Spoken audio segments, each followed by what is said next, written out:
بالله من الشيطان الرجيم. بسم الله الرحمن الرحيم.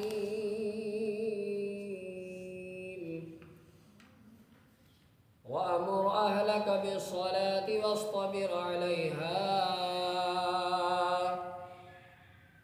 لا نسألك رزقا نحن نرزقك والعاقبة للتقوى. صدق اللہ العظیم.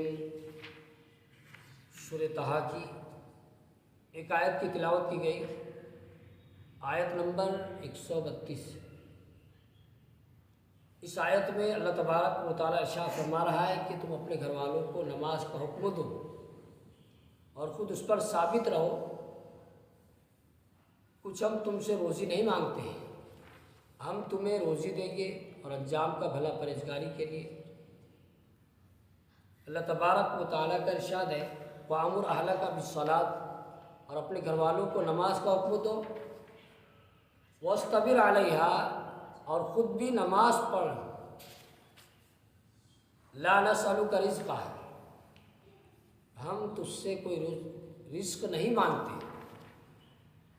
نحن نرزقک، بلکہ ہم تجھے روزی دیں گے.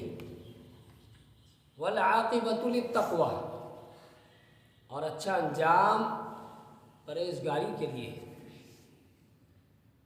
ارشاد فرمائے کہ نبی صلی اللہ علیہ وسلم جس طرح ہم نے آپ کو نماز ادا کرنے کا حکم دیا ہے، اسی طرح آپ بھی اپنے گھر والوں کو نماز پڑھنے کا حکم دیں اور خود بھی نماز ادا کرنے پر ثابت قدم رہے.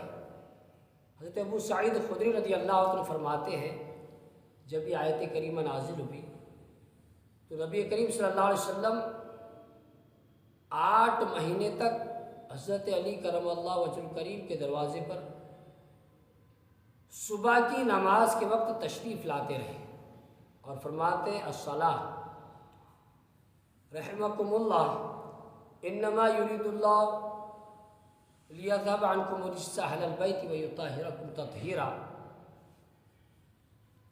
یعنی نماز اللہ تم پر رحم کرے، اللہ چاہتا ہے کہ اہل بیت سے ہر پلیدگی کو لے جائے اور انہیں صاف و ستھرا کرے. یاد رہے کہ اس خطاب میں حضور صلی اللہ علیہ وسلم کی امت بھی داخل ہے اور آپ صلی اللہ علیہ وسلم کے ہر امتی کو بھی یہ حکم ہے کہ وہ اپنے گھر والوں کو نماز ادا کرنے کا حکم دے، خود بھی نماز ادا کرنے پر ثابت قدم رہے. ایک اور مقام پر اللہ تعالیٰ ارشاد فرماتا ہے یا ایھا الذین آمنوا قوا انفسکم واہلیکم نارا وقودھا الناس والحجارہ علیہا ملائکۃ غلاظ شداد لا یعصون اللہ ما امرہم ویفعلون ما یؤمرون. یعنی ایمان والوں اپنی جانوں اور اپنے گھر والوں کو اس آگ سے بچاؤ جس کا ایندھن آدمی اور پتھر ہے. اس پر سختی کرنے والے طاقتور فرشتے مقرر ہیں جو اللہ کے حکم کی نافرمانی نہیں کرتے اور وہی کرتے ہیں جو انہیں حکم دیا جاتا ہے. افسوس فی زمانہ نماز کے معاملے میں مسلمانوں کا یہ حال ہے کہ گھر والے نمازیں چھوڑ دیں گے، انہیں اس کی پرواہ نہیں. خود کی نمازیں ضائع ہو جائے انہیں اس کی بھی فکر نہیں.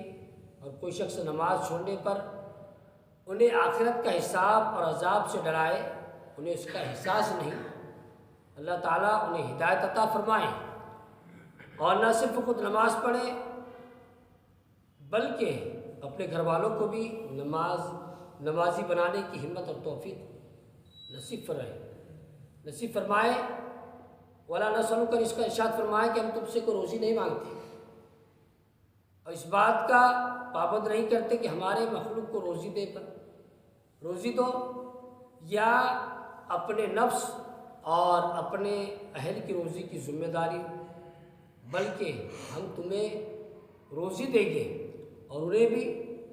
تو روزی کے غم میں نہ پڑو بلکہ اپنے دل کی آخرت کے معاملے کے لیے فارغ رکھا کرو کہ جو اللہ تعالیٰ کے کام میں ہوتا ہے اللہ تعالیٰ اس کی کارسازی کرتا ہے. آخرت کا انجام پرہیزگاری اختیار کرنے والوں کے لیے ہی بہتر ہے۔ اس آیت سے معلوم ہوا کہ بندہ اس بات کا پابند ہے کہ اللہ تعالیٰ کی عبادت کرے، کسی کو روزی دینا اور اس کے ذمہ نہیں ہے، بلکہ سب کو روزی دینے والی ذات اللہ تعالیٰ کی ہے۔ ایک اور مقام پر اللہ تبارک و تعالیٰ کا ارشاد ہے وَمَا خَلَقْتُ الْجِنَّ وَالْإِنسَ إِلَّا لِيَعْبُدُونَ، یعنی اللہ نے جن اور انسان کو عبادت کے لیے پیدا کیا ہے، اللہ ان سے کوئی روزی نہیں مانگتا۔ یاد رہے ان آیتوں کا منشا یہ نہیں کہ انسان کمانا چھوڑ دے، بلکہ کمائی کرے، کیونکہ کمائی کرنے کا حکم قرآن اور حدیث میں بہت جگہ آیا ہے۔ منشا یہ ہے کہ بندہ کمائی کی فکر میں فکر آخرت سے غافل نہ ہو جائے اور دنیا کمانے میں اتنا مگن نہ ہو جائے کہ حلال و حرام کی تمیز نہ کرے، نماز، روزے، حج کی، زکوٰۃ، ان تمام چیزوں سے غافل ہو جائے۔ افسوس فی زمانہ مسلمان مال کمانے میں اس قدر مگن ہے کہ صبح شام رات دن اسی میں سرگردہ ہے، اس کے پاس اتنی فرصت نہیں ہے کہ اللہ تعالیٰ کی بارگاہ میں سجدہ ریز ہو سکے اور اس خالق و مالک کو یاد کر سکے جو حقیقی روزی دینے والا ہے۔ اور اتنی محنت و کوشش کے باوجود ان کا جو معاشی حال ہے وہ سب کے سامنے ہے۔ اس آیت سے اشارتاً یہ بھی معلوم ہوتا ہے کہ نیک اعمال سے روزی کے دروازے کھل جاتے ہیں۔ ایک اور مقام پر اللہ تعالیٰ کا ارشاد ہے وَمَن يَتَّقِ اللَّهَ يَجْعَل لَّهُ مَخْرَجًا وَيَرْزُقْهُ مِنْ حَيْثُ لَا يَحْتَسِبُ، یعنی جو اللہ تعالیٰ سے ڈرے اللہ اس کے لیے نکلنے کے راستے بنا دے گا اور اسے وہاں سے روزی دے گا جہاں سے اس کا گمان بھی رہا۔ صدق اللہ العظیم۔